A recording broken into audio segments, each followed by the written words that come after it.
नमस्कार, जय हिंद, जय भारत। मैं अभिषेक और आप देख रहे हैं हमारा YouTube channel Rudra S academy. दोस्तों, एक बार फिर से आप सभी का हमारे इस यूट्यूब चैनल पे हार्दिक स्वागत है। दोस्तों, आज के सेशन में, आज के इस वीडियो में हम आपसे बात करेंगे भारतीय व्यवस्था में दोस्तों वर्ण व्यवस्था क्या है उसके बारे में। दोस्तों, जैसा कि आप सभी जानते हैं, भारतीय सनातन परंपरा कह लें या फिर वैदिक सिस्टम कहें दोस्तों, उसके अंतर्गत जो वर्ण व्यवस्था है उसका क्या प्रभाव रहा, उसके क्या स्वरूप था, इसको लेके आपका जो कोर्स है दोस्तों, इसमें लगातार एग्जाम में प्रश्न बनते रहे हैं। तो दोस्तों, आइए इसी की चर्चा करते हैं। इसके पहले दोस्तों इस चर्चा को शुरू करें, आप सभी से निवेदन है कि हमारे चैनल पर नए हो दोस्तों, चैनल को सब्सक्राइब करिए, बेल आइकन को प्रेस करिए, जिससे कि दोस्तों आपके पास वीडियोस की लेटेस्ट नोटिफिकेशन सबसे पहले आप तक पहुंचे। तो दोस्तों, आइए बिना कुछ समय गवाए चलते हैं अपने वीडियोस की तरफ। दोस्तों, जैसा कि आप सभी जानते हैं, भारत में जो वर्ण व्यवस्था है यह कोई नई परंपरा नहीं है, ये बहुत ही प्राचीन समय से चली आ रही है। लेकिन जो वर्तमान में वर्ण व्यवस्था की परंपरा हमको दिखाई देती है, ये प्राचीन परंपरा से ये थोड़ी सी अलग है। किन मायनों में अलग है, इनकी भी चर्चा हम आपसे यहाँ पर करेंगे। फिलहाल दोस्तों हम लोग थोड़ा सा डिस्कस करते हैं। ठीक है दोस्तों, वर्ण व्यवस्था की जब बात हो रही है तो ध्यान रखिएगा दोस्तों, भारत में वर्ण व्यवस्था के बारे में जो हमको सबसे प्राचीनतम प्रमाण दिखाई देते हैं, यह कहाँ पे दिखाई देते हैं? तो ध्यान रखिएगा दोस्तों, भारत का जो सबसे प्राचीनतम वेद है, जिसको आप सभी जानते हैं ऋग्वेद के नाम से। तो ऋग्वेद में दोस्तों एक मंडल है, कुल 10 मंडल है दोस्तों, जिनमें से जो 10वां मंडल है दोस्तों, इस 10वें मंडल में हमको जानकारी मिलती है दोस्तों, जहां पर सूक्त का नाम है दोस्तों पुरुष सूक्त। तो दोस्तों, इस 10वें मंडल के पुरुष सूक्त से दोस्तों हमको वर्ण व्यवस्था का सबसे प्राचीनतम प्रमाण दिखाई देता है। आपको ध्यान रखना है कि भारतीय परंपरा में वर्ण व्यवस्था के सबसे प्राचीनतम प्रमाण कहाँ पे दिखाई देते हैं दोस्तों? तो यह हमको दिखाई देते हैं ऋग्वेद के 10वें मंडल से, जहां पर आपको ध्यान रखना है, ध्यान क्या रखना है दोस्तों, कि ये जो वर्ण व्यवस्था है जो हमको ऋग्वेद के 10वें मंडल में मिलती है, आखिर इसका आधार क्या है? ध्यान रखिएगा दोस्तों कि वर्ण व्यवस्था की मुख्यतः दो आधार होते हैं, एक जन्म के आधार पर, दूसरा होता है आपके कर्म के आधार पर। ठीक है, ध्यान रखिएगा दोस्तों। तो जो वर्ण व्यवस्था होती है, ये जो इसका आधार होता है, इस जो दोस्तों ऋग्वेद में दिया गया है, यह दिया गया है आपके कर्म के आधार पे। ठीक है दोस्तों, ध्यान में रखेंगे, कर्म के आधार पे दोस्तों ये आपका दिया गया।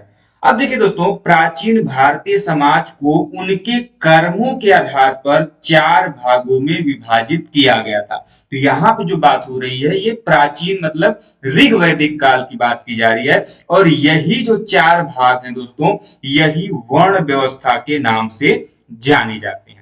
दोस्तों, हमारे भारतीय समाज में निम्नलिखित रूप में जो चार वर्ण पाए जाते हैं, उसको हम लोग दोस्तों ब्राह्मण, क्षत्रिय, वैश्य और शूद्र के नाम से जानते हैं। तो जैसा कि आप सभी लोग जानते हैं दोस्तों, ब्राह्मण, क्षत्रिय, वैश्य, शूद्र के नाम से दोस्तों हम लोग जानते हैं। अब इंपॉर्टेंट चीज ये आती है कि जैसा कि हमने आपको बताया कि दोस्तों जो वर्ण है इनके बारे में पहली जानकारी कहां से मिलती है? तो वर्णों की उत्पत्ति की पहली जानकारी हमने अभी आपसे बताया कि यह हमको ऋग्वेद के पुरुष सूक्त में दिखाई देती है। कहां पर? पुरुष सूक्त में दिखाई देती है। अब ध्यान रहे दोस्तों, जो ऋग्वेद का पुरुष सूक्त है, जो कि 10वें मंडल में हमको इसकी जानकारी मिलती है, यहां पर एक आदि पुरुष का वर्णन किया गया है। किसका किया गया है भाई? आदि पुरुष का वर्णन किया गया है। अब ये बताया गया है कि ये जो आदि पुरुष हैं, इस आदि पुरुष से विभिन्न वर्णों की उत्पत्ति हुई है, चाहे इसमें ब्राह्मण हो, क्षत्रिय हो, वैश्य हो, चाहे शूद्र हो। तो दोस्तों, सबसे पहले हम बात करेंगे आपके वर्णों की उत्पत्ति के बारे में। तो दोस्तों, ऋग्वेद के जो पुरुष सूक्त के अनुसार चार वर्णों की जो उत्पत्ति है, चाहे उनको हम विराट पुरुष कह लें, महानारायण कह लें, आदि पुरुष कह ले, कहीं ब्रह्मा, अलग अलग नाम मिलेंगे, इसलिए कंफ्यूज नहीं होंगे। तो ऋग्वेद के पुरुष सूक्त के अनुसार चार वर्णों की उत्पत्ति विराट पुरुष के, महानारायण के विविध अंगों से मानी गई है। यह आपको ध्यान में रखना होगा। वो चार वर्ण कौन से हैं मैंने आपको पहले ही बताया, ब्राह्मण, क्षत्रिय, वैश्य, शूद्र। तो अब देखिए भाई, ये जो चार वर्ण है ये किन किन अंगों से इनकी उत्पत्ति मानी गई है, ध्यान से समझिएगा। जो ब्राह्मण है दोस्तों, यह जो आदि पुरुष हैं उनके मुख से इनकी उत्पत्ति मानी जाती है। जो क्षत्रिय हैं इनकी बाहु से, मतलब जो उनकी भुजाएं हैं उनसे इनकी उत्पत्ति मानी जाती है। जो वैश्य हैं इनकी उरु अर्थात जो जांघ है, जंघा जो बोलते हैं, उससे मानी गई है। और जो शूद्र हैं इनकी उत्पत्ति मानी गई है पैर से। आप इसको एज अ पिरामिड भी देख सकते हैं, समझ सकते हैं कि आप देखेंगे कि जो वर्णों व्यवस्था में रखा गया है, ब्राह्मण जो है यह मुख से रखा गया है, जिसको सर्वोच्च रखा जाता है वर्ण व्यवस्था में, जो कि ब्राह्मण आदि पुरुष के मुख भाग से उत्पत्ति इनकी मानी जाती है। वहीं पर जो क्षत्रिय हैं ये रखे जाते हैं बाहु से, मतलब जिनको हम बाहु का मतलब होता है भुजा, जो कि द्वितीय वर्ण व्यवस्था के क्रम में ये द्वितीय नंबर पर आते हैं और ये आपके भुजाओं से इनकी उत्पत्ति मानी गई है। वहीं पर जो वैश्य हैं ये इनकी उत्पत्ति आदि पुरुष के जांघ या जंघे कह ले उनसे मानी गई है, जिनकी वर्ण व्यवस्था में जो रैंकिंग है, जो क्रम है, यह क्या है, तीसरे नंबर की है और इनसे वैश्य की उत्पत्ति मानी जाती है। वहीं पर सबसे अंतिम में वह आते हैं शूद्र, जिनकी उत्पत्ति आपके आदि पुरुष के पैर से मानी जाती है। तो ये जो चार वर्ण है उनकी उत्पत्ति कहाँ से हुई है, ये फैक्ट आपको ध्यान में रखना होगा और समझना पड़ेगा। ठीक है। अब देखिए, ये जो चार वर्ण बताए गए हैं, न केवल इनकी उत्पत्ति है बल्कि इनके कुछ कर्म भी निर्धारित किए गए हैं कि ब्राह्मण के कर्म क्या होंगे, क्षत्रिय के कर्म क्या होंगे, वैश्य के कर्म क्या होंगे, शूद्र के कर्म क्या होंगे। अब एक चीज आपको ध्यान रखना है कि ये जो कर्म आपको बताए गए हैं, ये जो कर्म है ये ऋग वैदिक कालीन अनुसार और जो प्राचीन परंपराएं हैं ये उनके अनुसार है। वर्तमान में ऐसा कुछ जरूरी नहीं है, ध्यान रखिएगा। ये जो वर्ण व्यवस्था मैं आपको बता रहा हूं, ये प्राचीन समय में ऐसी जानकारियां हमको मिलती हैं। आइए एक एक करके समझते और समझाने का प्रयास करते हैं।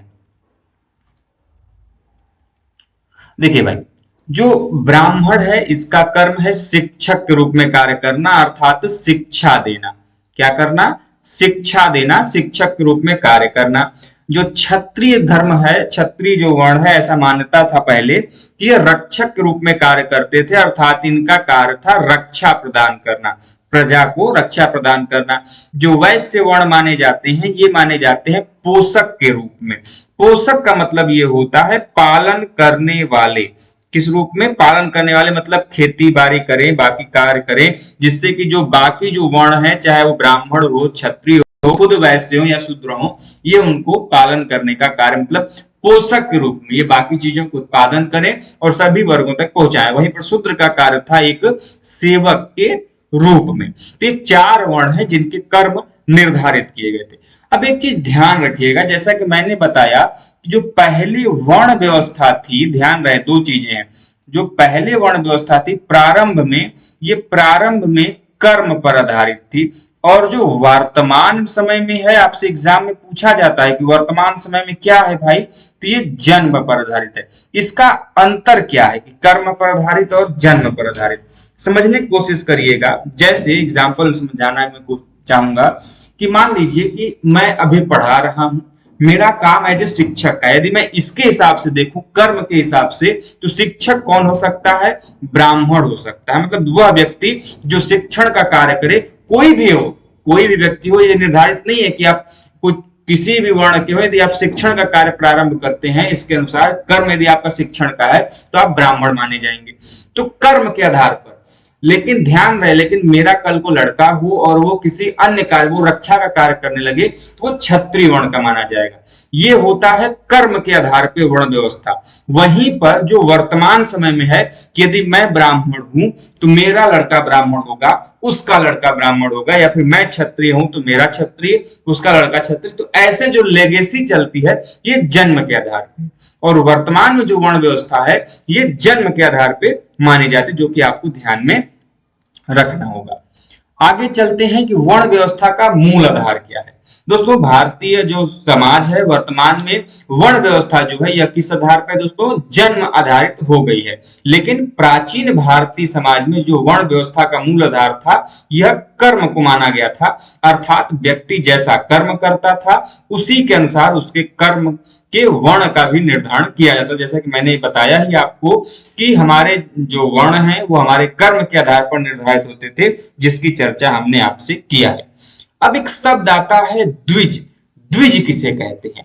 तो दोस्तों हमारे जो धर्म ग्रंथ बताए गए हैं, चाहे उसमें ब्राह्मण हो, क्षत्रिय हो या फिर वैश्य हो, इन तीनों वर्णों के पुरुषों को यज्ञोपवीत, जिसको हम लोग जनेऊ बोलते हैं, उनको धारण करने का अधिकार दिया गया है।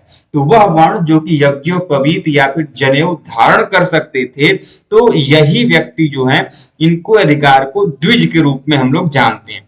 तो यह जो अधिकार दिया गया है कि जो यज्ञोपवीत या फिर जनेऊ धारण कर सकते हैं, यह अधिकार उनको उपनयन संस्कार कह लें या फिर यज्ञोपवीत संस्कार कह लें, उनके होने के बाद ही व्यक्ति का दूसरा जन्म माना जाता था। अतः इन्हीं तीनों वर्णों को द्विज कहा जाता है। अब आपके एग्जाम में प्रश्न पूछा जाता है, प्रश्न क्या पूछा जाता है कि भाई ये बताइए कि निम्नलिखित में से द्विज के अंतर्गत कौन नहीं आती हैं?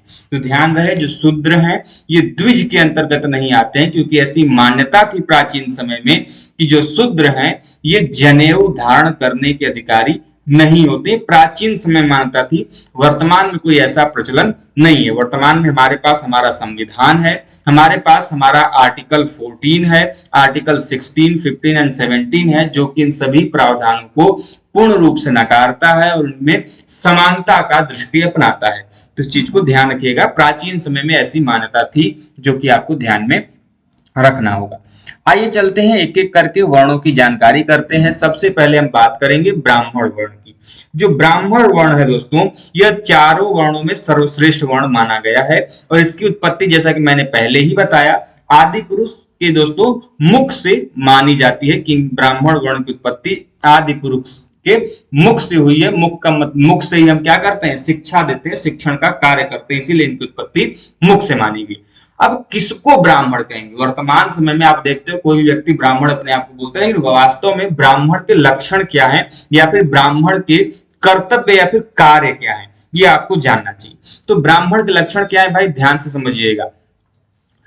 देखिए भाई, जो ब्राह्मण के लक्षण है वह है क्रोध एवं मोह का त्याग करने वाला। मतलब वो कभी, देखिए एक समझिएगा, जो वास्तविक ब्राह्मण होता है उसके जो लक्षण है कि वो कभी भी किसी भी प्रकार का कोई क्रोध न करे, किसी के ऊपर किसी भी प्रकार का उसके ऊपर मोह न हो।